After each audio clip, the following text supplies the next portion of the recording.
Okay, we'll go ahead and get started. Again, my name is Carlene Mullins. I am the project manager for the Montgomery County Precinct 2 Mobility Study. And we're here this evening to present to you the information that we've received or that we've gathered so far and to get your input on where the mobility issues are in Montgomery County Precinct 2. We'll start off with the presentation and then we'll have a question and answer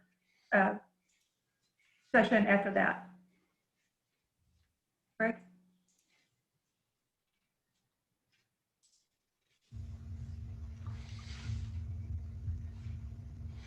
Welcome to the Montgomery County Precinct 2 Mobility Study Public Meeting.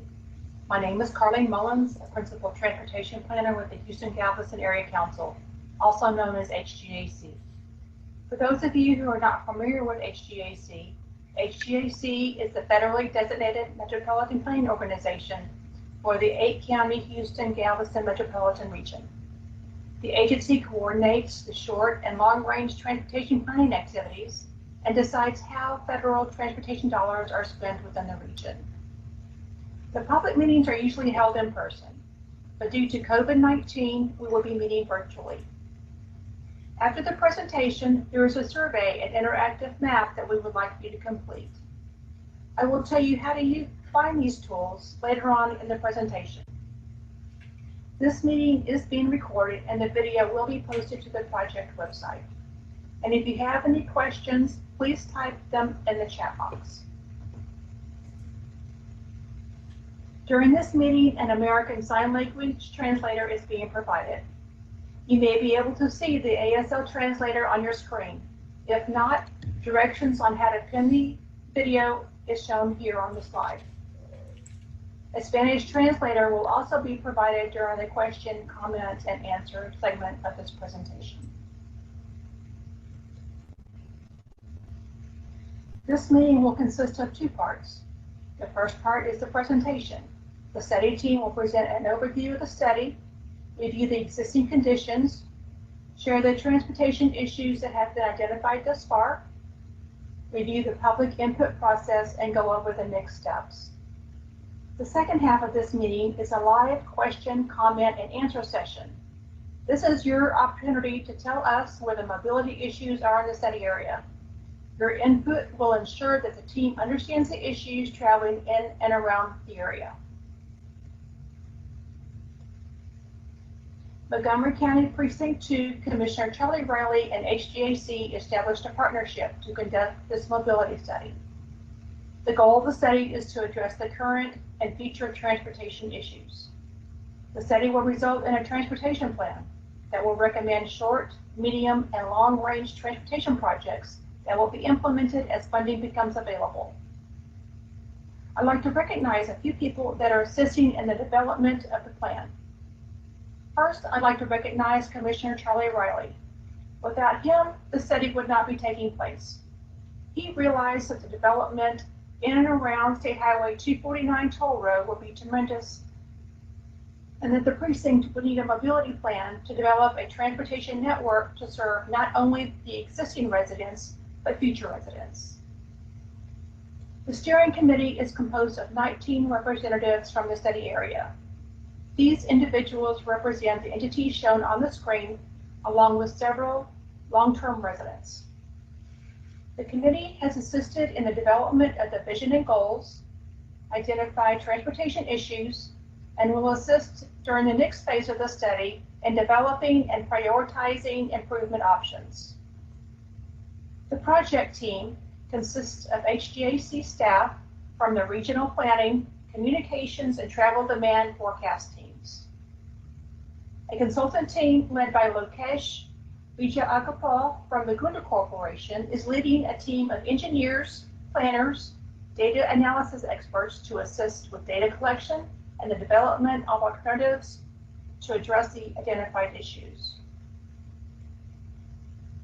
Now, I'd like to introduce Barbara Kozloff, a senior transportation consultant from the Gunda Corporation.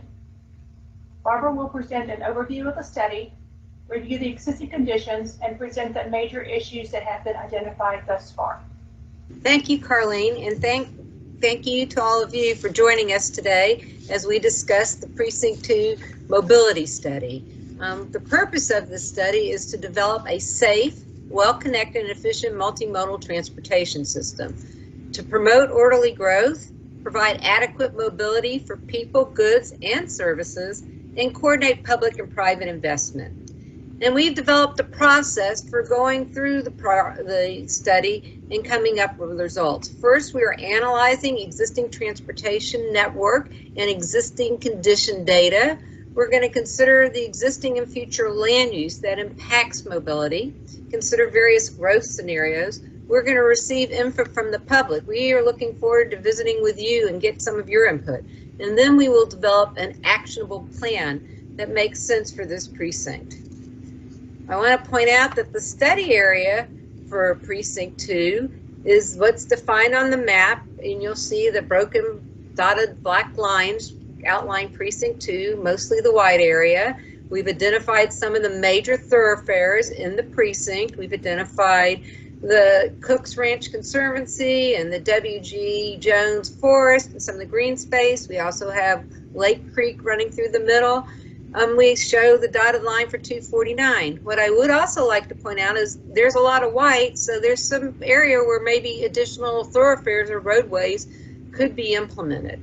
Now, Precinct 2 consists of Magnolia, which is kind of to the western part of the precinct. We also have portions of Montgomery, Conroe, Shenandoah, and the Woodlands. So there's a lot happening in Precinct 2. The project schedule, this is a 18-month study. We got started in September of 2020. Here we are meeting with you in April. We've collected our data. We've conducted a roadway inventory and identified some of the mobility needs. Now we want to get some information from you, do our data analysis.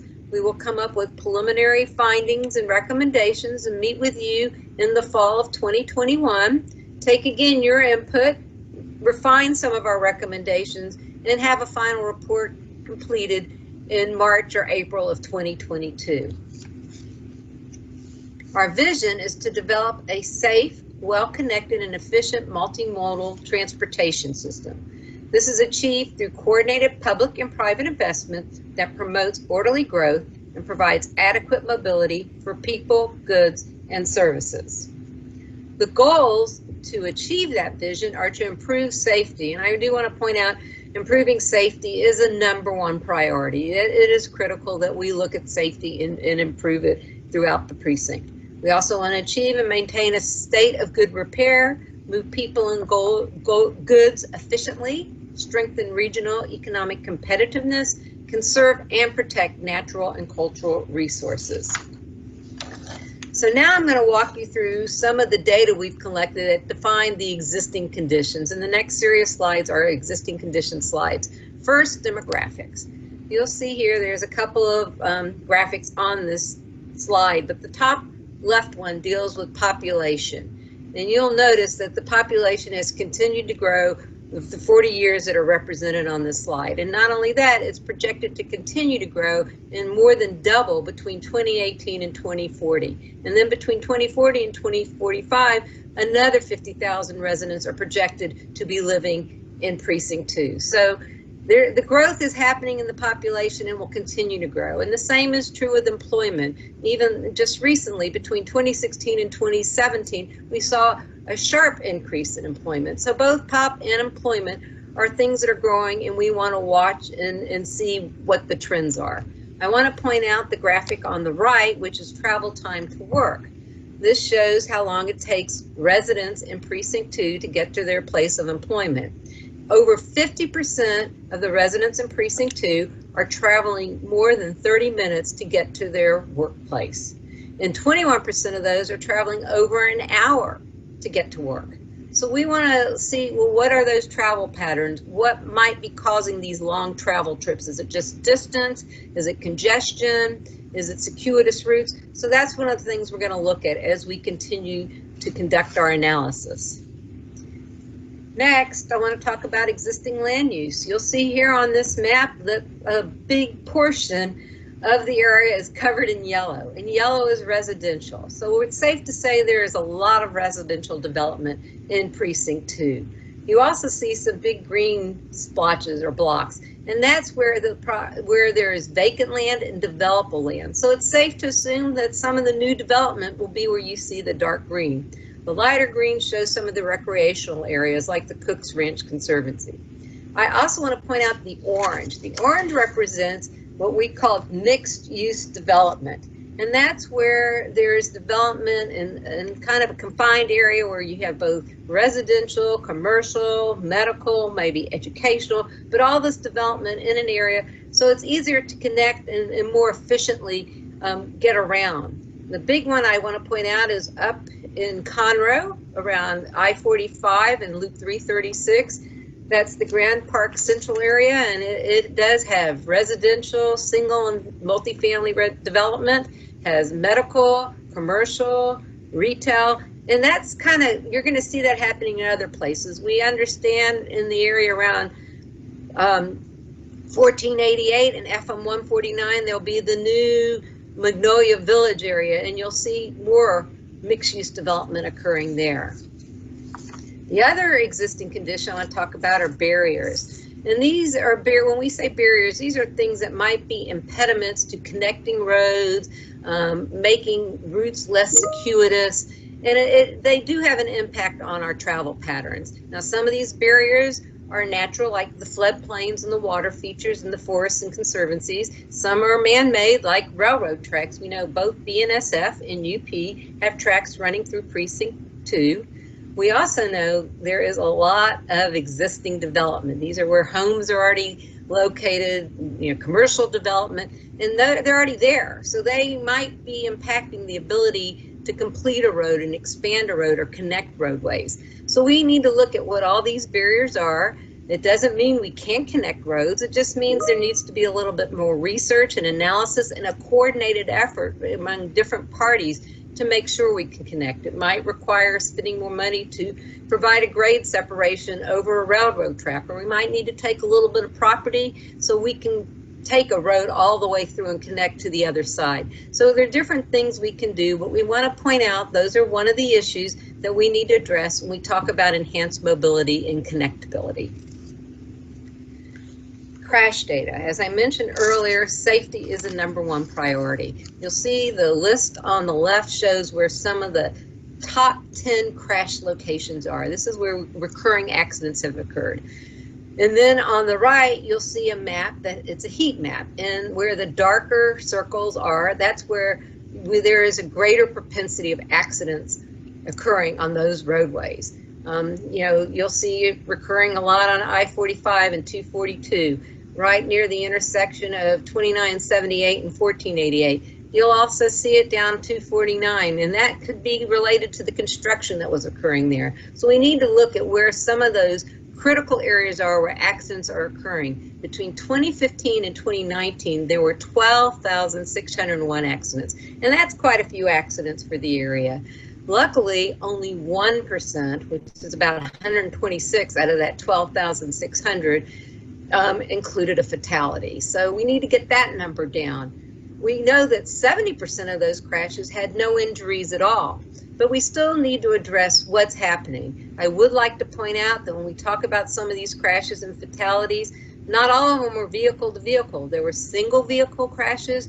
There are incidents where there were bicyclists and pedestrians who were killed as a result of a crash. So we need to look at that, understand what's happening, and see if there are logical improvements to be made to make those intersections and roadways safer. Next, I want to talk about traffic conditions. You'll see there's two maps here.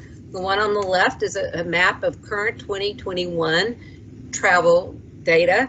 This is data we collected just now as part of this study, and we're looking at how the roadways are operating, and we use the term operating under, over, at capacity. And what we mean by capacity is the roads are designed to carry X number of cars over a certain period of time.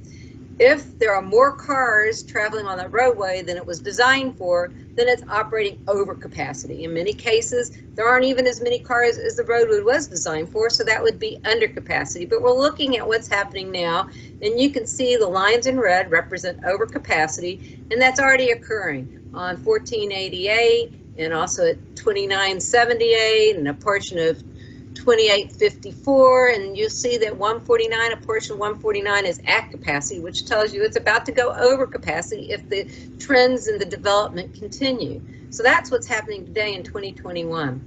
2045, you'll notice almost every thoroughfare is red, which means we're going to have congestion and potentially gridlock throughout the whole precinct. So that's not sustainable. We need to look at all this congestion. What's causing the congestion? Is it, a lack of capacity? Is it just not well operated roadways? Is it safety? We need to see what's out there. So that gives you a feel of where we are and what we could face if we don't do something now. Transit service. Well, currently, there is some transit service in the vicinity of Precinct 2. Conroe Connection provides 4 local routes in Conroe, and then there's the Conroe Park and Ride, which travels from Conroe down to Houston, to the downtown area of Houston and the Texas Medical Center. The Woodlands also has some transit. There's the trolley that serves the waterway area and the business in that Woodlands township. There's also 3 park and rides. The Research Forest Park and Ride is actually located in Precinct 2, and many of you might be using that park and ride. However, there is no fixed route transit in Precinct 2. There is demand response service, so you can call ahead and reserve a ride. But maybe transit is an option to help relieve some of the congestion we think is coming to the area.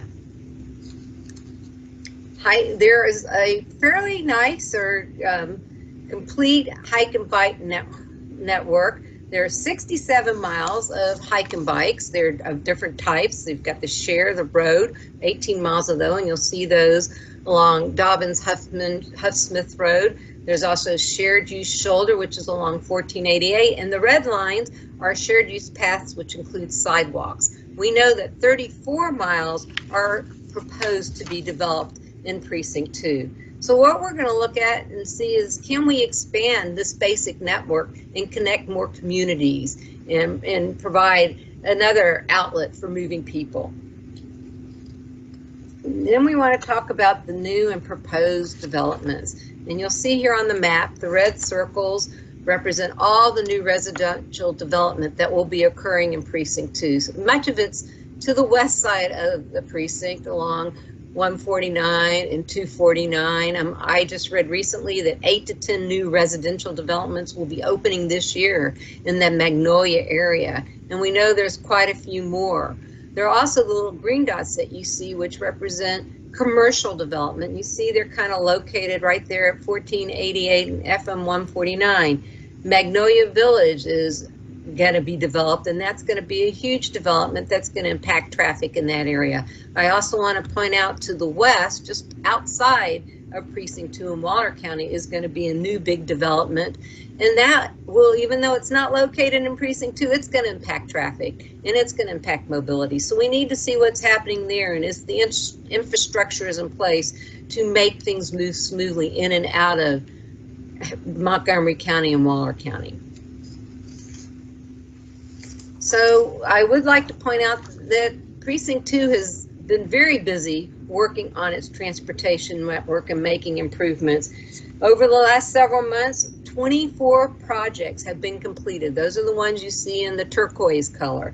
An additional 19 projects, which you see in red, are in construction now. I'm sure you're familiar with Fish Creek Thoroughfare and what's happening on State Highway 249 and along Wood Trace. So there is active construction now, and then there is proposed another 31 miles of improvements, and these are already in the books, already in development, and you should see construction happening soon on some of these critical roads, like Old Conroe Road, that extension there, and some improvements, access management along 1488. So things are happening, and we want to understand what's happening there and build upon that. So we've identified a number of issues, and these issues have been identified through the data we've collected, through talking to stakeholders and the steering committee, and we've come up with a very long list, and I won't go through them all, but I will point out some of the top ones, like traffic congestion. We've already talked about traffic congestion. We know it's an issue. We know it's going to get worse, so we need to address that. We've heard quite a bit that there's a lack of north-south and east-west connectivity. Is it possible that we might want to introduce a new roadway to improve connectivity in parts of the precinct? We also know safety is an issue. We've got to reduce the number of crashes and the number of fatalities. School traffic could be an issue, and so can hospital access. So we're going to look at all that as we continue our study process. We have identified a number of priority corridors. You'll see all of those in red on the map, and these are corridors we've identified, and we based identifying those corridors for further analysis because of the high traffic volumes, the crash history, regional mobility, and steering committee input. So we're going to be looking at these corridors and conducting our analysis to determine what improvements are possible there. We also identified a number of priority intersections, and we use the same criteria for identifying those intersections: traffic volumes, crash history, regional mobility, and steering committee input. The red dots represent unsignalized intersections. There's about 15 of those, and the green ones represent the signalized intersections, and there's 25 of those. So we're going to be looking at these 40 intersections and seeing where improvements could be made and what some of the issues are. So when we talk about improvements, we do have in mind what we call an improvement toolbox, a set of improvements that could be applied. This is not all inclusive. There's plenty more, but I just want to point out some of the lower dollar quick turnaround projects could be just adjustments to the signal timing and signal communication that can enhance throughput of vehicles. It could be adding a turning lane or putting in a median cut so you're not having so much backup when a car needs to turn. But some of the longer term projects could be a roadway realignment, because we know there are some dangerous curves, and that might be where more of the accidents are occurring. So possibly realigning the roadway, straightening it out is an option, but that takes time and it takes a little bit more money and coordinating with multiple entities. Another option could be an overpass or a grade separation, maybe build an overpass over railroad tracks. So one, that would enhance safety, and two, enhance mobility because you're not sitting waiting for a long train to go through your community. So these are the improvements we're going to consider. So I've completed my summary of our study, and now I'm going to turn it over to Carlene, who's going to turn it over to you so we can gather your public input. Thank you. Thank you, Barbara. Your input is very important to the study outcome. In addition to attending this meeting, you may be wondering how you can provide feedback. Simply go to engage-gac.com. Once you choose the Montgomery County Precinct 2 Study tab, you will be able to take a brief survey, drop pins on an interactive comment map, ask questions, leave comments, and check back for study updates. Now I'd like to share a short video with you on how to use the website and online engagement tool so you can provide input to the study. Welcome to engage.h-gac.com. You can participate by clicking the Register Here button to start engaging current HGAC projects and begin using the comment maps and project surveys. The goal for today will be to add a pin to the comment map and to take our project survey to help our project teams understand your concerns about moving through and around this study area. As an example, we will use the Southeast Harris Sub-Regional Study, but the same process can be used for the other projects on the homepage. On the right, you'll find the registration button to get involved, as well as other helpful shortcuts. You'll also find a description of the project schedule. Towards the bottom of the page, you'll find important links such as the public meeting information. We have provided quick step-by-step instructions on how to use the comment map. But today, let's click on the comment map button to explore the map together. This intro panel provides information on the different pin types to pair with your comment or concerns. You can zoom into the map or use the search bar to type in the location, address, or point of interest. Let's add a pin. Select the pin that best describes your concern. Click and drag your pin of choice to the location of concern on the map. Once the pin is dropped, use the Add Your Comment box to describe your comment or concern. This is required for each pin you drop. Click the Add Image if possible. If you have not registered, you'll need to add your email and screen name. Check the box to agree to terms and conditions, and remember to submit. You can add as many pins as you would like. Don't forget to please take the survey on our project webpage. Again, you'll need to register to participate. The survey is short, quick, and will help our project team prioritize and capture what is important to the residents, workers, or visitors of this area. Thank you for helping plan the future of this area of the region, and we look forward to receiving your feedback. In the next phase of the project, the study team will be reviewing the survey and comments, developing and analyzing alternatives and recommendations, and in the fall, there will be a second round of public meetings. The study team will present the proposed recommendations, and you will have the opportunity to submit your comments. After that, the study team will finalize the recommendations and develop an implementation plan. In the spring of 2022, the final document should be complete. Next is the live question, answer, and comment session. This portion of the presentation is also being recorded. There are 2 ways to participate. First is to simply type your question or comment into the chat box.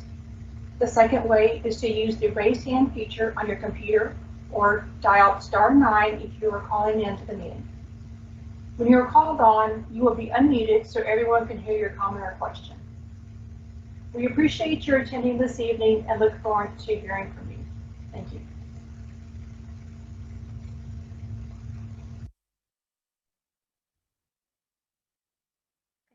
This evening, we have a group of panelists that are here to answer your questions. We have Commissioner Charlie Riley. From HGAC, we have Justin Kozula, Ali Isabel, Craig Rayburn, Diane Dominguez, and Mike Burns.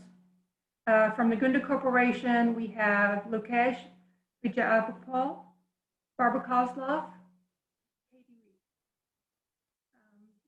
Commissioner Riley, would you like to say a few words before we start the answer and question session?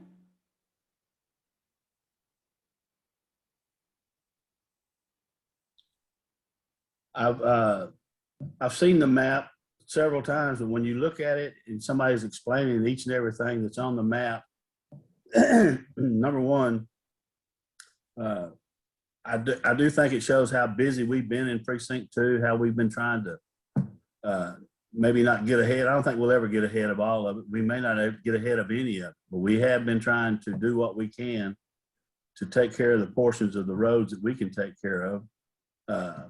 I want to let assure everybody that there's more things coming, and we are working every day with HGAC and TxDOT and partners to make things happen. And I think with this program and with this mobility study, one of the things I think we're lacking in is at the precinct level is maybe not prioritizing roads the way we should. And I think this is going to really help us do that.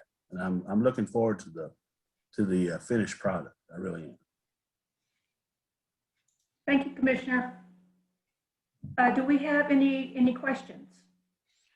Carlene, you have one hand raised. Do you want to start with that, or the questions in the chat box in the Q&A, or how do you want to do it? Let's start with the whoever The raised hand. Okay, Patsy, you are now live. Hello, I'm Patsy Carter. I actually live off of 2978, and I know that that's not a county road that Charlie Riley's crews are working on. But I realized quite a while ago, I remember filling out a very long form online, oh gosh, 3, maybe 4 years ago.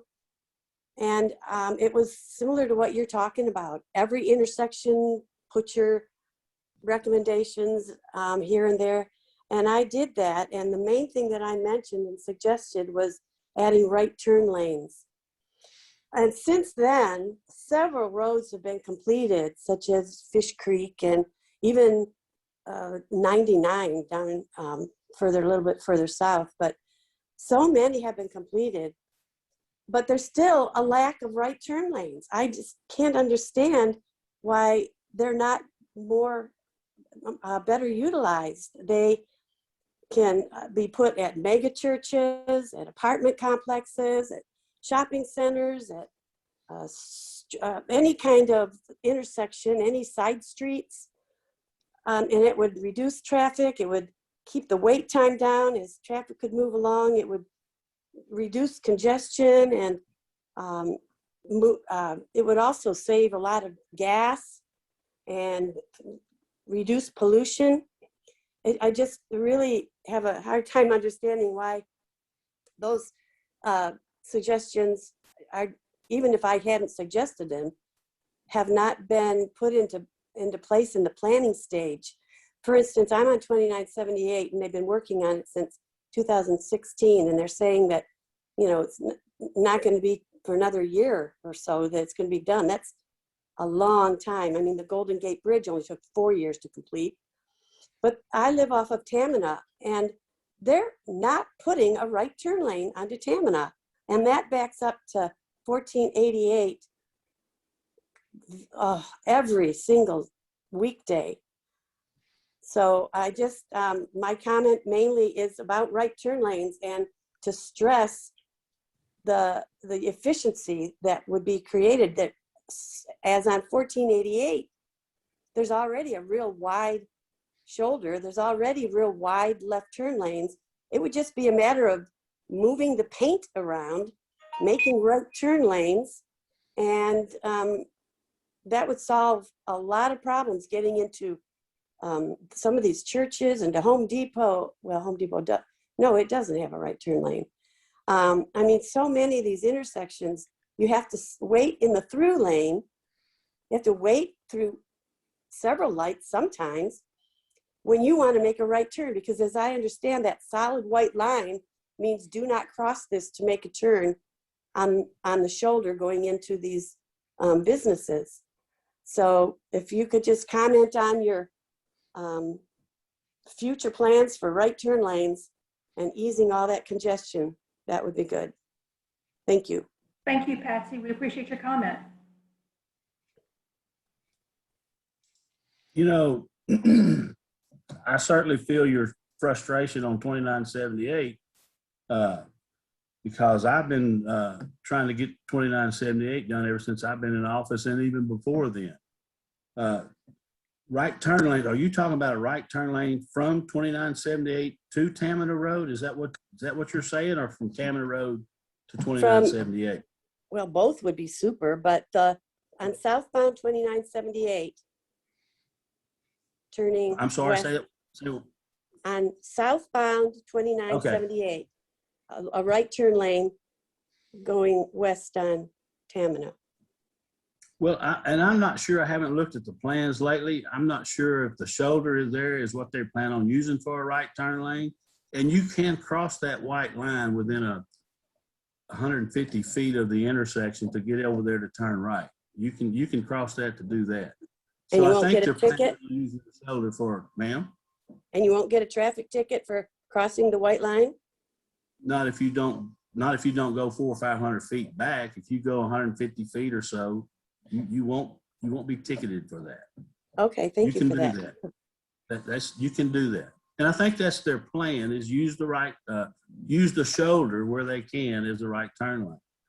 Now, speaking of Tamina, we're working with the Westwood Improvement District right now, and we're waiting on 2978 to get out of the way, and we're going to put a right turn lane. We're going to fix the intersection of Tamina in 2978 and Tamina in 1488. Add turn lanes to both of those intersections.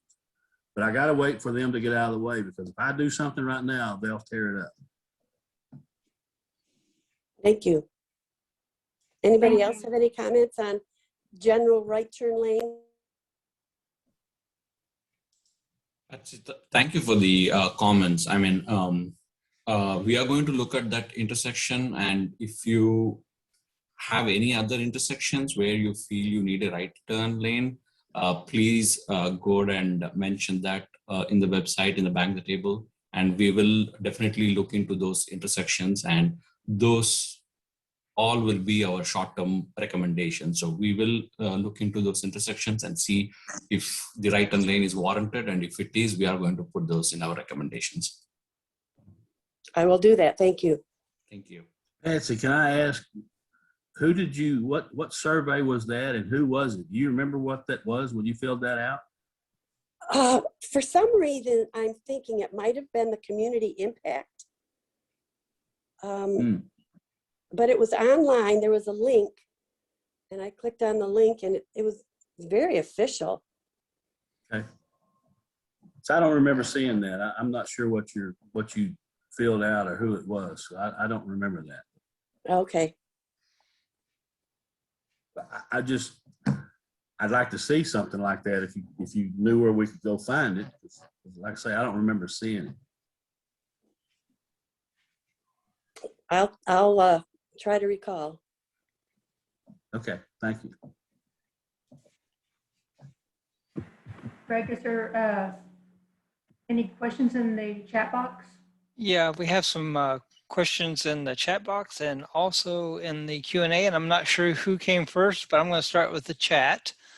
We have a comment here from Jodell Whitehead to everybody. It says, every time I travel down 1488 during traffic times, how can there not be an elevated freeway on this mobility plan? The growth predicted for the area seems that this would be warranted.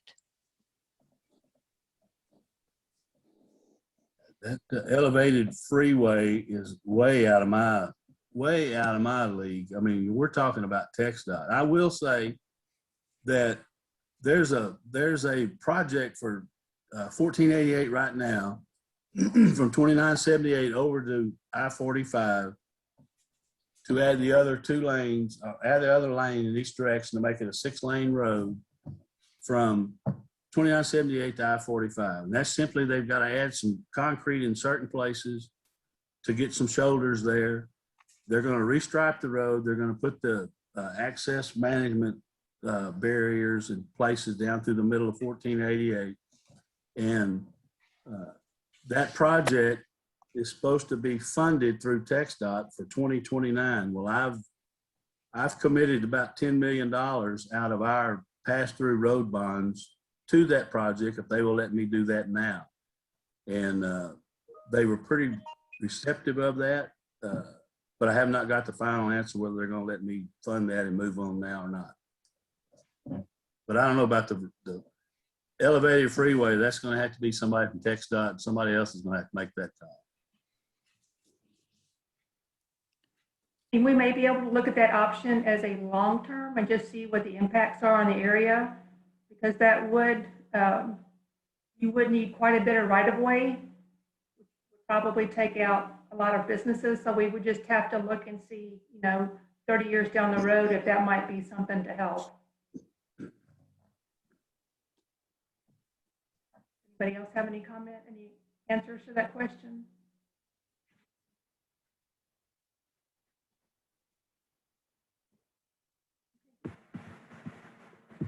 Greg, is there another question? Yes, ma'am. From CT Gooding, it says, is the Woodlands Township part of the steering committee? And if so, who is the representative? We have a citizen that is very active in the Alden Bridge area that is on the steering committee. We have a couple of residents that have lived in the area for a long time. And then we just have a comment, I believe, about Patsy's question from Jeffrey English. It says, I see a right-hand turn lane at the Temena intersection on the FM 1488 access management study. That's good to know. Yes. Yes, it's there. Okay, that's all I see in the chat. Let's move to the Q&A. Let's see, Bill Bass says, there are many roads in the Woodlands that are 2-lane residential roads. The Montgomery County Thorough Plan shows as being planned for widening to 4 lanes. For example, Cochran's Crossing, Alden Bridge. Why would you widen these roads when there isn't heavy traffic today or ever? Pass next to schools, parks, and residential homes. Inquiries with Montgomery County indicate that these would not be widened, so why are they continuing to show as such? Some of those roads that you're referring to are not in Precinct 2. I know the thoroughfare plan, they suggest the number of lanes that would fit in the amount of right-of-way that's available. That doesn't mean those roads will ever have that many lanes on them, but there is enough right-of-way for those roads to expand if needed. It's just a part of the planning process. And it's better to have too much right of way in certain areas than not enough right of way. Right now, I don't know of any plans to widen anything, any of those roads. There's no plans to widen Alden Bridge here that I know of. And I can't speak for Parker's Crossing. The only road that I'm aware of that's going to be widened is going to be Kirkendall. It's going to go from 2 to 4 lanes. And eventually we will do research to 6 lanes like coming from Precinct 3 over to 2978. But that's a while down the road. Thank you, Bill. All right. And then we have a question from Doug Cashmore. It says, what are the plans for Spur 149 at both FM 1488 and FM 149? What is the timeline for these plans? Sorry if I duplicated these questions. For Spur 149? It says, what are the plans for Spur 149 at both FM 1488 and FM 149? As far as I know, there's not a whole lot of plans for 149, the Spur 149. Now there's plans for, well, there's not plans. There's, they're looking at widening 149 from 1488 up to Montgomery. But 149 Spur, I don't know of anything that's any kind of plans for widening 149 or updating or upgrading 149 Spur. Not at this time. We will be looking at Spur 149 as part of the study, though, because we know there's quite a bit of development coming to that Spur 149 and 1488 area. So there's going to probably be the demand to widen the road or add turn lanes, something like that. We just have to take a look at it and see what needs to be done. All right. Does that answer your question?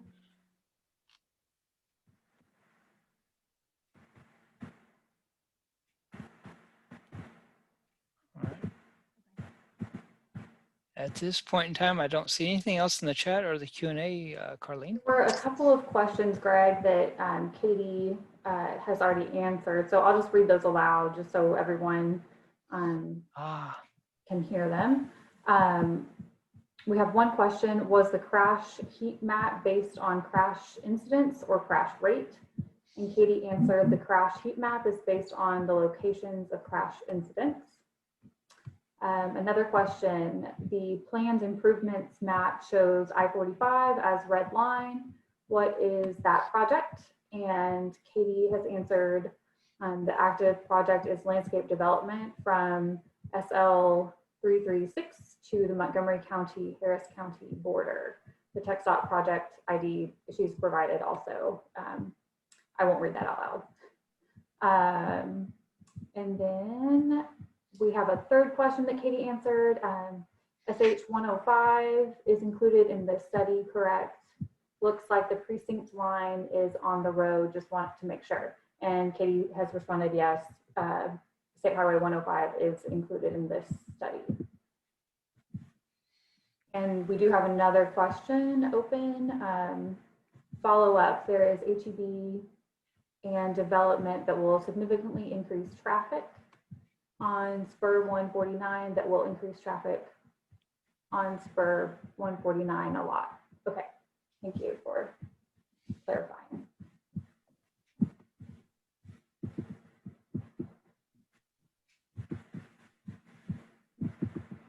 I wanted to remind everyone that after the presentation to be sure to go to the website and fill out the survey. I think there's like 9 questions, and then also you can drop pins on the map as to where you know issues are in the area.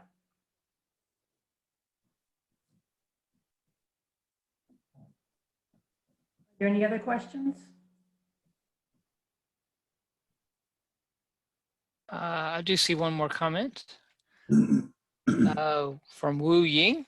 It says, just one more comment instead of a question. Our team is working on the I-45 North PEL study from Beltway 8 North to Loop 336 in Conroe, and any issues, recommendations identified from this study that may impact the I-45 corridor would be interested to know.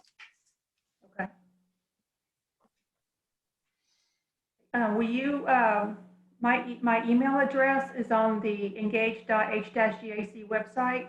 Will you send me your contact information so I can, when we get to that point, we can discuss what we have planned?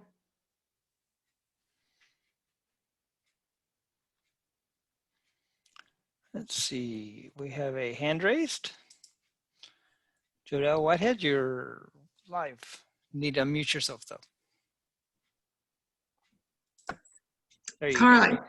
Carlene, if precinct commissioners' lines get redrawn, is this going to affect how this survey turns out? No, it will not. The project is right now is for the area of precinct 2. But if for some reason the lines were to be redrawn, the projects would still be ready to go. Thank you. Sense? It's not just set for Commissioner Riley. I mean, he's going to use that, but it's available for all the cities to use and any other commissioner that might, gain some of the area or lose some area. So. Thank you. Just to add on to that, we're not looking at this precinct in a bubble. We look at all the surrounding land uses and roadways and traffic volumes. So everything feeds into the model that we create at HGAC. And so it'll all be integrated in the end. So it's not just those boundaries that will impact the recommendations in the future. I would like to just add, one of the things is this is a planning study, so we're working on plans, so we don't know exactly what the outcome is going to be and what's going to happen in every location. But one of the things we're doing as we work with HGAC and Precinct 2 is we want to make sure we future-proof some of the proposals and improvement suggestions. So we're not just looking at solving the problem today or what Precinct looks like today, but how can we make a sustainable improvement over the long run in the future. Make sure we're addressing what we think is going to happen and certain elements that have a long-term effect as opposed to just quick fixes. So if the precinct changes or whatever, we're doing what we call future-proofing and coming up with proposals that can, last a long time, because we know Precinct 2 in the area is going to grow, and we need to make sure we're coming up with solutions that can grow with it. That's just one of the aspects of the work we're doing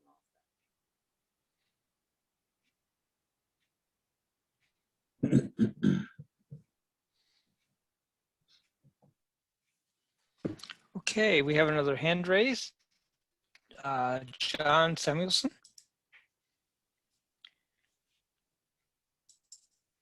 Yes, thank you.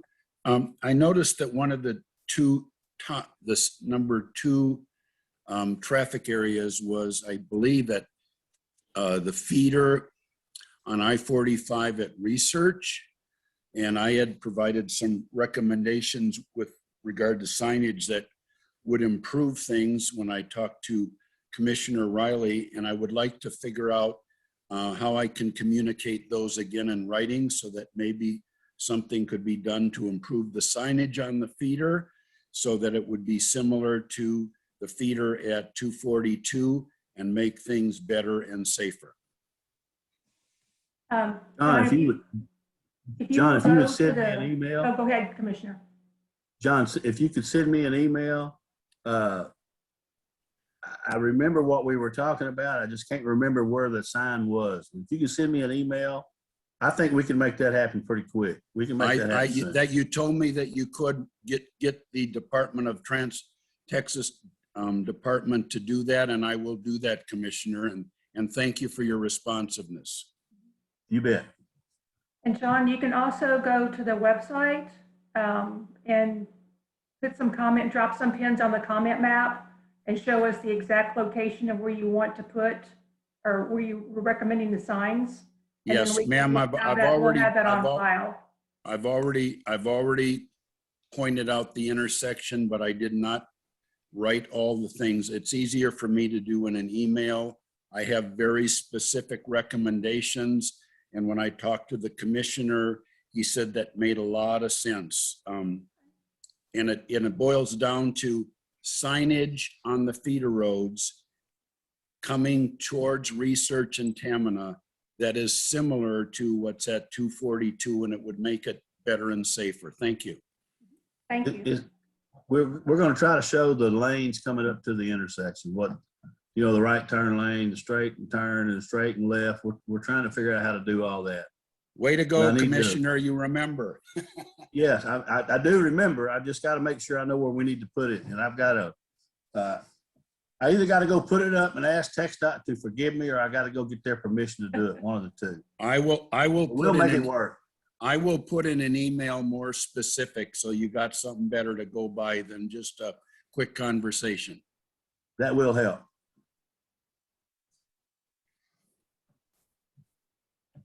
Thank you, John. All right, at the moment, I don't see anything new in the chat, the Q&A, or any new raised hands. Do we want to go ahead and provide that second polling question, Greg? And then while folks are filling that out, if y'all have any more questions, think of anything else, let us know.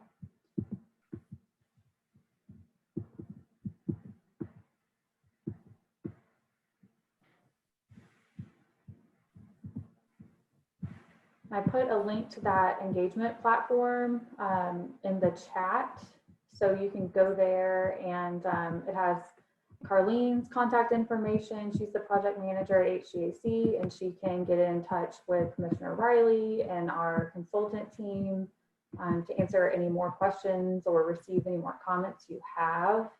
And you can also use the comment map and survey that's on our website, and read a lot more information about this study than we've presented at this meeting even.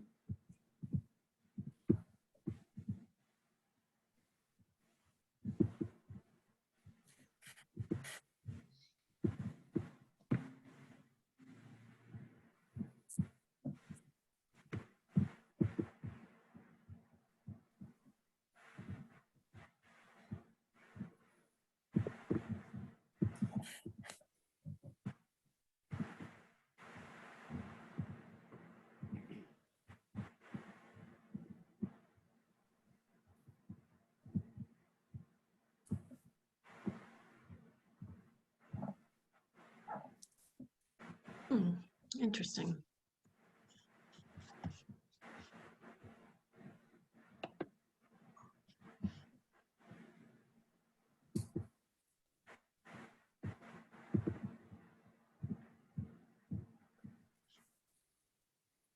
See, it looks like we have two new things in the chat. One says, please consider building bike pedestrian connections to the TxDOT bicycle tourism trail study, which crosses through MCP2, which I don't know what that is. And then, then a link. Oh, well, County Precinct 2. acronyms. Yeah. Okay. See, it got me. And then see, and then below that we have one that says, are you able to add additional lighting to brighten the RF slash GM? GM. There you go. Maybe you guys should read the question. We can certainly look at putting additional lighting at the intersection of Research Forest and Roby's Mill.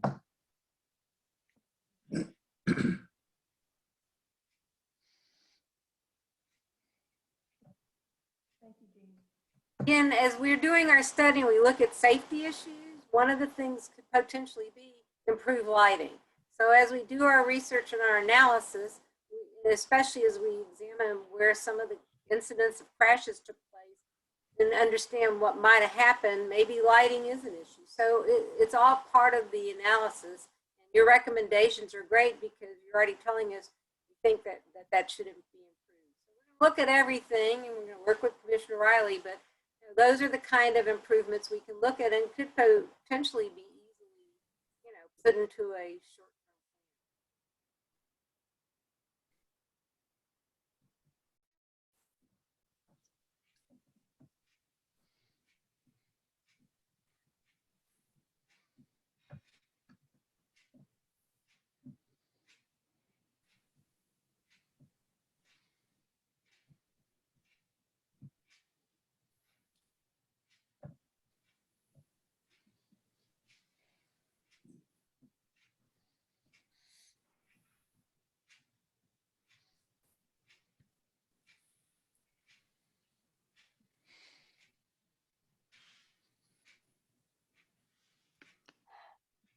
Time to ask your question. We want to hear from everybody.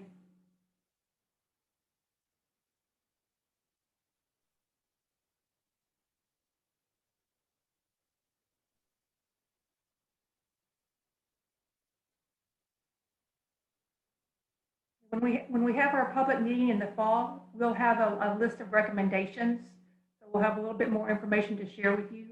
You'll also get a chance to make your comments, and then I'm not sure if we'll have a voting or not of which project should go first or last, or we haven't gotten that far yet. But you will be able to comment on the recommended improvements.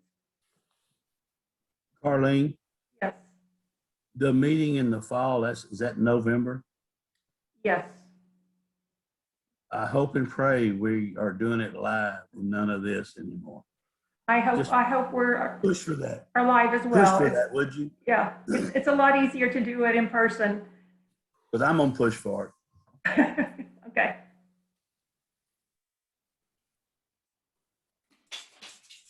It looks like there's another question in the Q&A. Let's see, it's from Bill Bass. It says, for major thoroughfares where you also have wildlife crossing, what considerations are given to implementing things like wildways? Like implementing what again? I'm sorry. Wildways, that's a new term for me.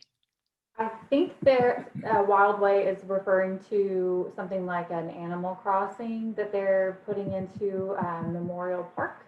That's like a land bridge that provides a way for wildlife to cross major roadways. So, I mean, in this mobility study, nothing's out of the question to consider.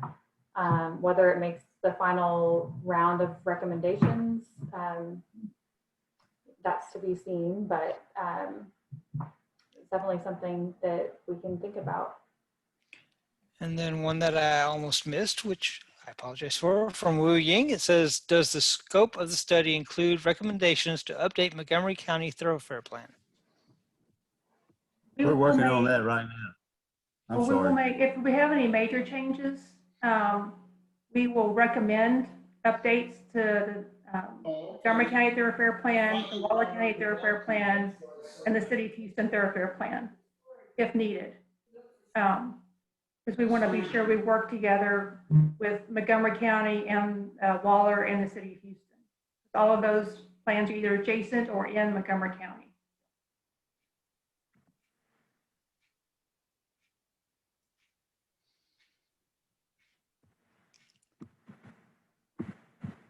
All right.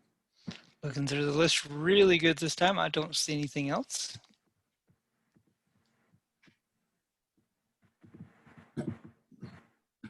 Commissioner Riley, do you know the status of the revised thoroughfare plan?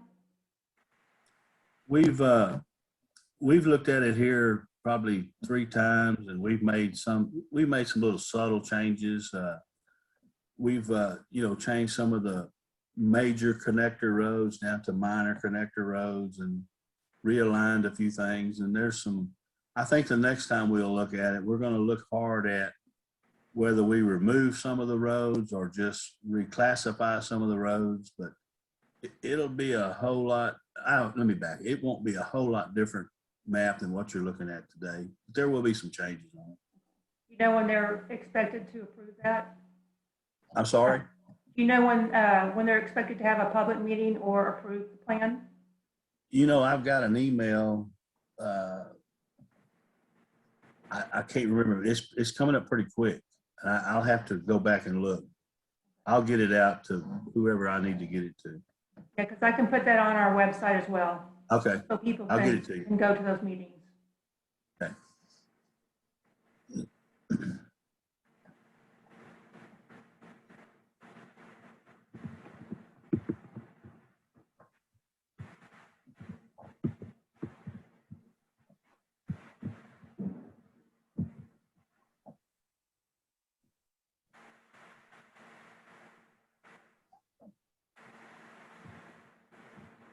Okay, not seeing any hands raised, no questions.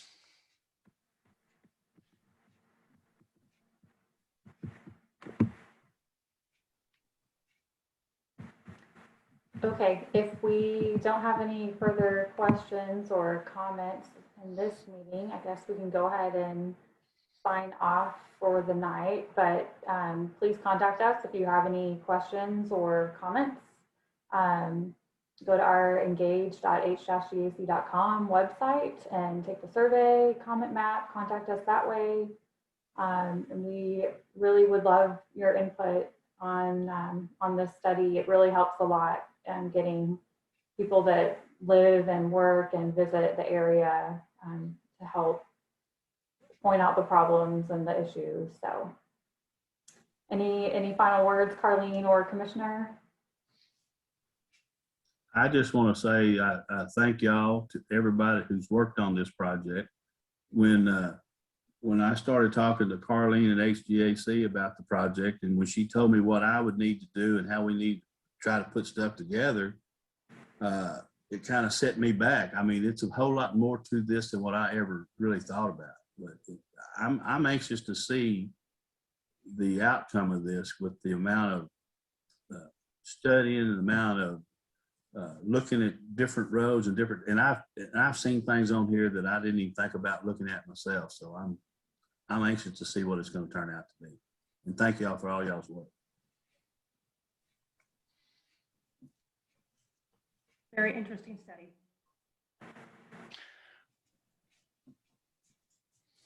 I'm going to go ahead and close this poll if that's okay with everybody. Okay. Thanks, Greg. Okay, and I guess with that, we can sign off, and thank you everyone for attending and providing your input. Thank you. Have a good evening. Have a great weekend, and we'll see you in the fall. Thank y'all. Thank you all. Thank you. Bye. Good night, everybody.